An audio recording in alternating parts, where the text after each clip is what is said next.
Did you know the Axis power plant to drain the Mediterranean Sea in World War II? It sounds impossible, almost like a myth, but during the chaos of the Second World War, some of the strangest ideas ever put to paper came out of Axis planning rooms. By the early 1940s, the Axis, led by Adolf Hitler and Benito Mussolini, controlled huge parts of Europe and North Africa. But one massive barrier stood in their way: the Mediterranean Sea, a strategic waterway separating Europe from Africa and controlling access to the Middle East. And in the most extreme corners of Axis engineering thought, someone proposed something unbelievable, a plan known as Operation Mare Nostrum. The idea was simple in theory, but completely unreal in scale. Block the Mediterranean at both ends and Gibraltar at the west and the Suez Canal in the east. Once sealed, the Mediterranean Sea will slowly be drained.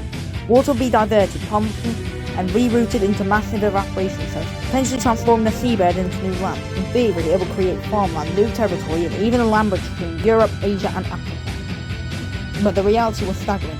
The Mediterranean Sea contains millions of cubic kilometers of water. Removing it would take centuries, unimaginable engineering power, and resources far beyond the Axis could produce during wartime. It was less a plan and more a fantasy of total control over geography itself. And by this point in the war, reality was catching up fast. The Axis were losing ground, supply routes were collapsing and resources were running out. There was no time, no capacity and no chance for projects on this scale. So Operation Mare Nostrum never left the drawing board. No dams were built, no sea was drained, and no continents were reshaped.